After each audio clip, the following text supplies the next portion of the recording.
I took back my house and left my mother homeless after she disowned me for. I took back my house and left my mother homeless after she disowned me for not attending my sister's wedding. Hey Reddit, my mom's favorite was always clear when I was growing up with my younger sister. Rachel, 37, and I, 42, are the children of my mother Karen, 62. It seemed as though I had vanished from the world the instant Rachel was born. I don't want to come across as theatrical, but this is the reality. My mother was naturally quite protective of Rachel because she was born underweight and ill. I get that. It must have been frightening for her to have a sick kid, but Rachel was the only child that Karen cared for rather than merely the family's baby. Rachel received royal treatment. Her needs, wants, and moods were the center of attention. For example, Mom would hand-feed Rachel until she was well into middle school since she disliked eating by herself. Mom would simply complete any school projects or homework for Rachel, no questions asked. Mom allowed Rachel to stay at home if she didn't feel like going to school, and then there was me. I had clothes, food, and other essentials, so I wasn't completely disregarded. But I was alone emotionally unless it had to do with Rachel's mom never truly caring about me. Mom was preoccupied at a spa. And forgot about a dentist appointment I had when I was around 10 years old. After hours of waiting outside the school, a family friend saw me and offered to drive me home. My mother pretended it wasn't a huge thing when I returned. "Oh, I thought you'd figure it out," she simply said. The only person who actually saw me was my father, Michael. May he rest in peace? He wasn't home as much as I would have liked because he worked so much, but when he was, he tried his best. When Karen and Rachel weren't there, Dad and I would go out for movies or ice cream. He would give me extra cash for birthdays or school outings, but he would urge me not to tell my mother, and retrospectively, I believe he was attempting to compensate me for feeling so unnoticed, but Dad could not deny the favoritism no matter how hard he tried. Everything was always better for Rachel.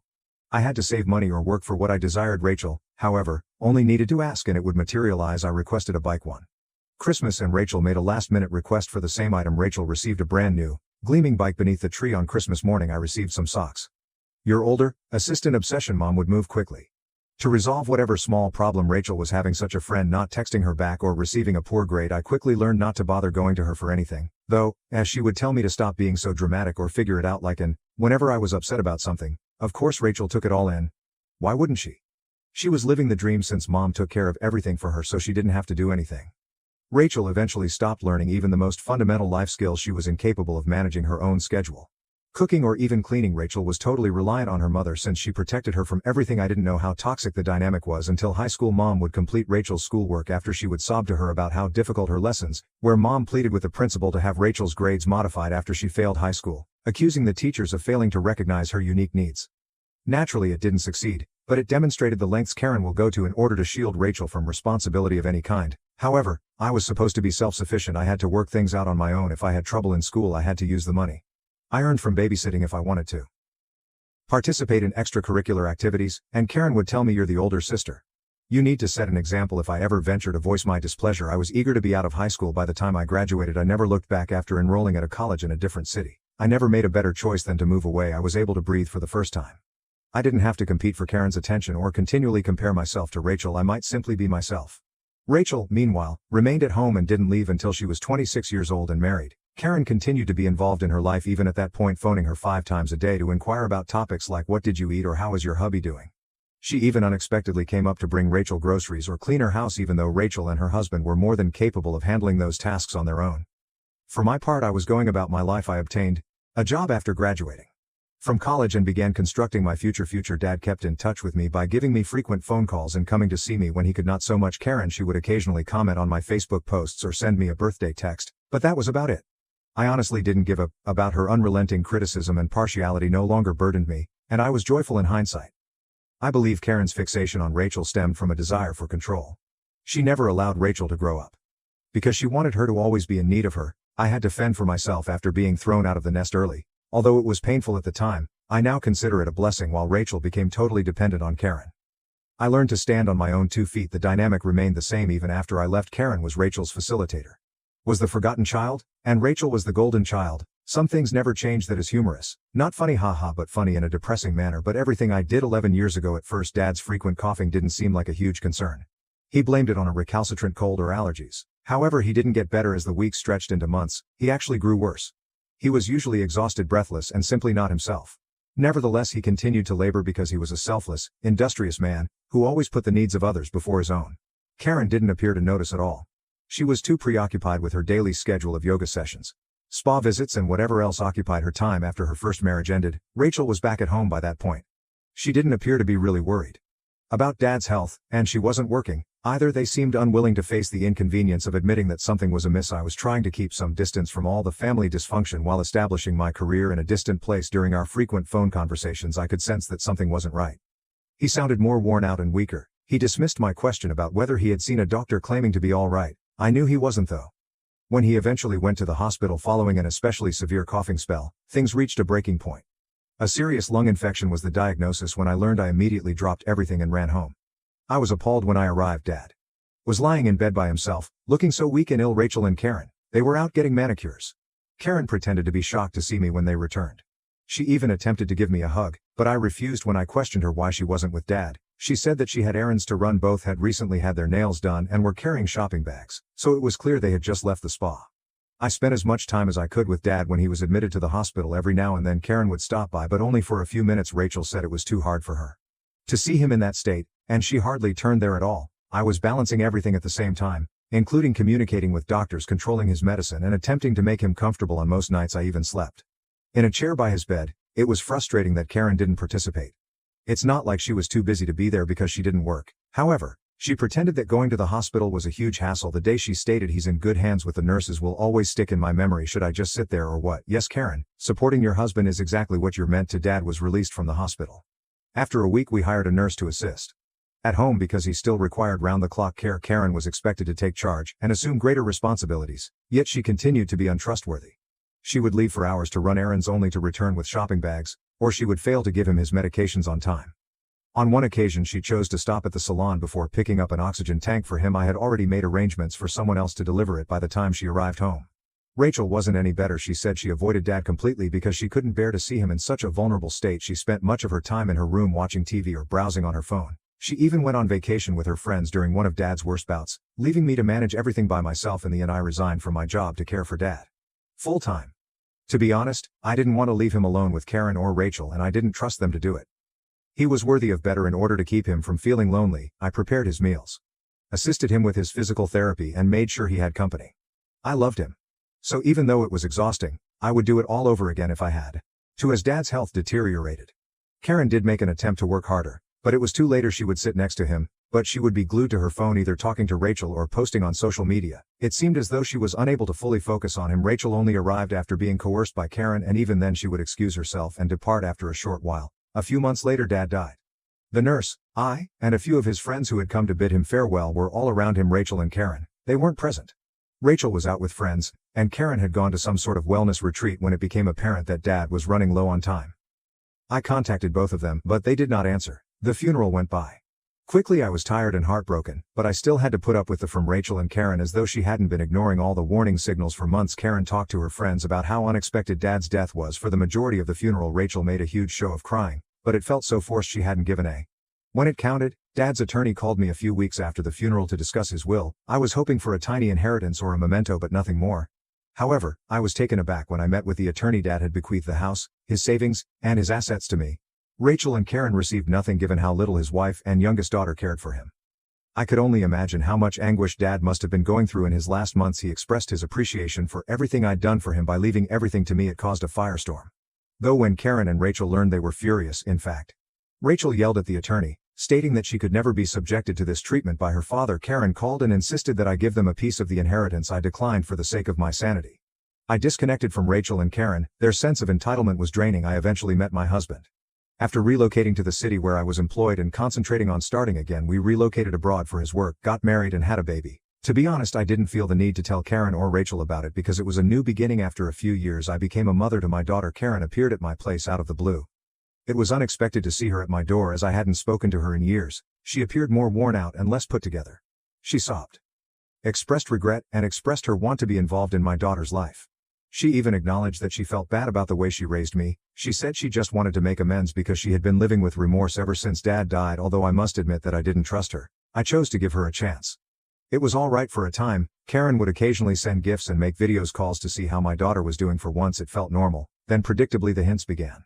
I thought it would go away, so I disregarded Karen when she casually said how hard life had been for her since I took everything, or how she was having financial difficulties. Karen gave me a call around a month ago. The fact that she seemed enthusiastic made me uneasy right away because Karen doesn't call unless she needs something. She struck up a discussion by inquiring about my spouse and daughter. Which was already strange. Then she revealed the shocking news that Rachel was getting married once more. As you recall, Rachel's first marriage ended almost a year later. She never really put her life back on track after moving back in with Karen. Rachel and I hadn't spoken for more than 10 years, so this news was unexpected. Karen talked endlessly on Rachel's significance of this wedding, how it was a new beginning for her and how the family would be. I congratulated her, was courteous, and assumed that was the end of it, but obviously not. Karen went on to say something like, Rachel has had a really difficult time organizing this wedding within her budget after everything she's been through. She deserves a lovely day. I knew where this was going, so I said nothing. I was hoping you could help out with the expenses, she finally added, considering everything your father left you. It's the least you can do. I was astounded to begin with, and I don't even communicate. Second, what level of entitlement is required to demand payment from someone who isn't even invited to the wedding? Indeed, Karen made it apparent that I was not invited. Oh, we assumed you wouldn't want to.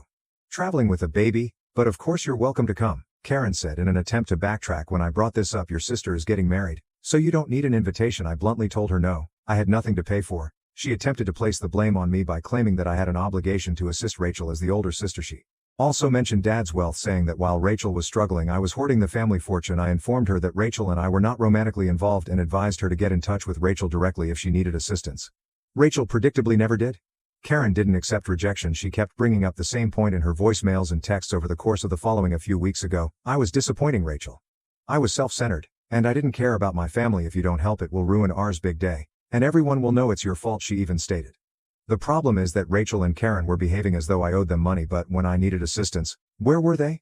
I was the one who put everything on hold to take care of Dad while he was ill. While everybody continued living their lives, I was the one who remained by his side, and now they wanted me to come through and save the day after years of silence. Not at all. Karen made matters worse by asserting that Rachel had already reserved the space and paid deposits for musicians, caterers, and decorations, since the invitations had already been sent. She claimed that canceling everything would make the family look foolish if they couldn't afford it. How did they plan all of this? I asked her what she said you were. What we needed. That was the last straw. I informed Karen that because I wasn't providing them any money, she could solve the problem on her own. She broke down in tears and, to cut me out of her life if I didn't help. You already treated me like I didn't exist, I responded, laughing. What makes a difference? I hung up and blocked her after that. Although he cautioned that there would be criticism from extended family, my husband supported my choice. He was correct. Some family members contacted me and said that since family is family, I should be the bigger person and lend a hand. However, where was all of this concern when Karen and Rachel were treating me like trash? I disregarded them and refused to back down. I haven't replied, and to be honest, I don't intend to, but Karen left me a voicemail with the words, "If you can live with ruin in your sister's wedding, then I guess you're not the person I thought you were. Too much of my life has been devoted to going above and beyond for folks who don't value it. I'm finished." I reached my breaking point after the wedding drama in the house Dad left me. Karen and Rachel had been living rent-free for more than a decade. A part of me believed that especially after Dad's passing, it would be simpler to avoid the drama of evicting them, but as time went on, I came to see that they were not appreciative of me, did not respect me, and had no plans to ever be respected. Let's go back a little. Karen and Rachel were furious that Dad left everything to me when his will was read. Karen said that because she had lived there for many years, it was her house. Rachel screamed about how unjust it was during her tantrum. In actuality, though neither of them was worthy of a dime when they couldn't even bother to come up with most of the time. Dad left me the house because he could see how much I cared for him in his last months. "I see you and I appreciate you," was how he expressed his gratitude. I allowed them to remain in the house even after I inherited everything. I had the hope that they might change. However, Karen never once offered to pay me rent and instead rented out one of the rooms to pay for her own costs, acting as though the house was hers. I was treated like a villain by Rachel, who told the rest of the family that I had tricked Dad into excluding her from the will. They didn't try to patch things up between them. I finally came to the conclusion that enough was enough. I needed to reclaim what was properly mine since they had stayed too long. I was hoping you could help out with the expenses, she finally added, considering everything your father left you. It's the least you can do. I was astounded. I don't even speak to Rachel. To start, second, what level of entitlement is required to demand payment from someone who isn't even invited to the wedding? Indeed, Karen made it is apparent that I was not invited. We assumed you wouldn't want to travel with a baby, but of course you're welcome to come, Karen said in an attempt to retract her statement when I brought this as your sister getting married. So you don't need an invitation? I blunt told her no, I had nothing to pay for. She attempted to place the blame on me by claiming that I had an obligation to assist Rachel as the older sister. She also mentioned Dad's wealth, saying that while Rachel was struggling, I was hoarding the family fortune. I informed her that Rachel and I were not romantically involved and advised her to get in touch with Rachel directly if she needed assistance. Rachel predictably never did. Karen accept rejection. She kept bringing up the same point in her voicemails and texts over the course of the following few weeks. I was disappointing Rachel. I was self-centered, and I didn't care about my family. If you don't help, it will ruin Rachel's big day. And everyone will know it's your fault. She even stated the problem is that Rachel and Karen behaved as though I owed them money. But when I needed assistance, where were they? I was the one who put everything on hold to take care of Dad, while he was ill, while everybody continued living their lives. I was the one who remained by his side, and now they wanted me to come through and save the day after years of silence. Not at all. Karen made matters worse by asserting that Rachel had already reserved the space and paid deposits for musicians, caterers and decorations, since the invitations had already been sent. She claimed that canceling everything would make the family look foolish if they couldn't afford it. How did they plan all of this? I asked her. What did she say? You was what we needed. That was the last straw. I informed Karen that because I wasn't providing them any money, she could solve the problem on her own. She broke down in tears and to cut me out of her life if I didn't help. You already treated me like I didn't exist, I responded, laughing. What makes a difference? I hung up and blocked her.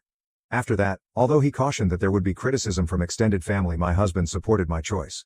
He was correct. Some family members contacted me and said that since family is family, I should be the bigger person and lend a hand. However, where was all of this concern when Karen and Rachel were treating me like trash? I disregarded them and refused to back down. I haven't replied, and to be honest, I don't intend to, but Karen left me a voicemail with the words, "If you can live with ruining your sister's wedding, then I guess you're not the person I thought you were. Too much of my life has been devoted to going above and beyond for folks who don't value it. I'm finished." I reached my breaking point after the wedding drama in the house Dad left me. Karen and Rachel had been living rent-free for more than a decade. A part of me believed that especially after Dad's passing, it would be simpler to avoid the drama of evicting them, but as time went on, I came to see that they were not appreciative of me, did not respect me, and had no plans to ever be respectable. Let me go back a little. Karen and Rachel were furious that Dad left everything to me when his will was read. Karen said that because she had lived there for many years it was her house. Rachel screamed about how unjust it was during her tantrum. In actuality, though neither of them was worthy of a dime when they couldn't even bother to come up with most of the time, Dad left me the house because he could see how much I cared for him in his last months. I see you, and I appreciate you, was how he expressed his gratitude. I allowed them to remain in the house even after I inherited everything. I had the hope that they might change. However, Karen never once offered to pay me rent and instead rented out one of the rooms to pay for her own costs, acting as though the house was hers. I was treated like a villain by Rachel, who told the rest of the family that I had tricked Dad into excluding her from the will. They certainly enjoyed living in a house they didn't pay for, but they didn't try to patch things up. After Karen's request that I cover Rachel's wedding costs and the constant attempts at manipulation, I finally had enough. I had an eviction notice prepared. After I called my attorney, Karen went insane when she got it. "You can't evict me?" she yelled when she called me. "I call this place his home. I've spent 45 years here." I politely told her that she had 30 days to leave the house and that it was legally mine. Naturally, Rachel threw herself into the conflict. She accused me of being greedy and callous, calling me every possible insult in the book. I just cared about Dad getting the inheritance. She said it was absurd. I'm the terrible guy, even though she was the one who hardly ever saw Dad while he was dying. Karen did everything she could to get me to reconsider. She pretended to be tough at first, adding, "I dare you to kick me out." She then softened, saying that the house was all she had left, and that she was too old to start again. "I'm not going anywhere," as if it wasn't the place I should have been collecting rent on for years. She even sobbed about how she had been renting out a room to make ends meet. It didn't work. Her attempt to guilt-trip me by asking, "What would your dad think if he saw you throwing your mother out on the street?" was the last straw. "Dad left me the house for a reason," I explained to her. "Perhaps he would still be alive if you had given him even half the attention you gave to spa sessions." I realized that was harsh, but I had had enough of sugarcoating things. Karen had to deal with the repercussions of her decisions. The eviction wasn't warmly received by Rachel. Either she made a huge deal out of telling Karen to temporarily move in with her. She boasted to every one of her relatives over the phone that she was supporting Karen and that she didn't require anything from me. She seemed to want a round of applause for performing the absolute minimum, and it was all very performative. On the 26th day of the 30-day notice period, Karen left. I didn't even make an effort to appear to oversee the transition. I engaged a property manager. I had the house refurbished and cleaned after it was vacant. I made the trusting decision to rent it to the brother of a family friend, knowing that the house would eventually be occupied by individuals who valued it. Was a pleasant feeling. In the meantime, because I wouldn't pay, Rachel's elaborate wedding plans fell, though she was forced to move from an elegant lakefront location to a municipal hall. It seems that this embarrassed a number of people in their social circle, and Rachel's fiancé weren't pleased either. He didn't even want a large wedding. It turns out shortly after Karen moved in with Rachel, I began to hear rumors of trouble in paradise because Rachel had assured him she would find a way to pay for it, which was obviously code for "my sister will pay." Having his mother-in-law as a frequent visitor to the residence did not sit well with Rachel's husband. As usual, Karen felt compelled to interfere in their lives.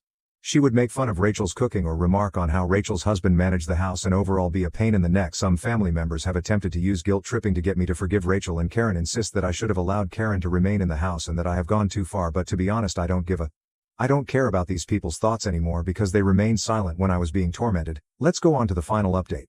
Now I believed that I would finally be at peace after Karen moved in with Rachel. I cut off most of the toxic relatives who tried to guilt trip me into forgiving Karen and Rachel. Rented out the house and concentrated on my family. I must admit that I was relieved when I didn't hear from them for a time, naturally. Though that didn't last, I received a contact from a mutual relative inquiring whether I had heard anything about Karen and Rachel's situation around 2 months after the eviction. I hadn't, and I wasn't sure I cared, to be honest. But I had to ask since I was so curious. They told me things that were both frustrating and, dare I say it, gratifying. Chris, Rachel's husband, apparently had enough of Karen's interference and issued Rachel a final ultimatum: either she leaves or I leave. Due to the wedding fiasco, Rachel was already at odds with him. Do you recall that she had promised him a lavish wedding, which I was supposed to pay for? Rachel felt ashamed in front of her friends and his family when they were forced to sell for a modest town hall ceremony when things didn't work out. There was a lot of friction in their relationship as a result of her disregarding Chris's warnings not to overextend financially. Things only got worse when Karen moved into their house. Chris's cuisine, his parenting skills. They have a toddler, and even his communication with Rachel was all criticized by Karen. Ironically, given her own financial mess, she would advise them on how to handle their money. For a while Chris tried to put up with it, but after one very heated argument in which Karen accused him of not being man enough to care for his family, he told Rachel that it was either him or Karen. Rachel pleaded with him to change his mind, but he refused. The worst part is that Karen didn't go out in silence. She lost it. When Rachel informed her of Chris's ultimatum, she also to remove Rachel from her will, which was a pointless threat given that Karen had nothing to leave behind, and accused Rachel of abandoning her like everyone else after they got into a heated dispute. Rachel, who was probably embarrassed and upset, advised Karen to work it out on her own. Where Karen has disappeared to. Not surprisingly, she made an attempt to get in touch with me. She asked me if I would think about allowing her to return to the house via email. Yes, an email, as I had blocked her on all other platforms. She wrote on how harsh life had been to her and how as a mother she had always tried her hardest. She even attempted to present it as a chance for us to mend and re-establish our bond. I didn't even think to answer her. Deceptive strategies were now just depressing. Karen attempted to use guilt tripping to aid some extended family members to take her in after I failed to respond to the majority of them. Flatly refused, most likely due to their observation of her methods. A distant cousin consented to let Karen stay for a short while, but she was asked to leave after just 3 weeks. Evidently the cousin had had enough of her persistent complaints and demanding demeanor. Rachel is currently coping with the consequences of her choices, although Chris stayed with her in their relationship. Is apparently in very bad shape. Chris has been withdrawing both financially and emotionally as a result of the wedding costs. Karen's turmoil and Rachel's inability to accept responsibility for anything. Rachel has been telling everyone that he is not her the issue, even though he even recommended couples counseling. According to what I've heard, Rachel has been complaining to her family about how unfair it is that Dad gave me everything. She said that none of this would have occurred if I had simply divided the inheritance. She intentionally omits the part where she and Karen treated me like a monster for caring about Dad and disregarded him in his last months with them. It's always someone else's fault. I've been doing okay in spite of their turmoil. The best choice I've ever made was to lease out the house. The space is truly loved and respected by the renters. A lovely family. I now have financial stability and can invest in my daughter's future thanks to the rental income. My spouse and I are doing well in our jobs, and we have begun preparing for a long overdue family getaway. Regarding Karen and Rachel, they have already made their decisions and are now dealing with the fallout. Rachel is trapped in a marriage that is about to end while Karen continues to move between relatives. I simply don't care about them anymore. I don't mean any harm. The most liberating thing of all has been realizing that their turmoil is no longer my problem. I appreciate you reading and all of your help along the process. Reddit, thank you for everything. And be careful.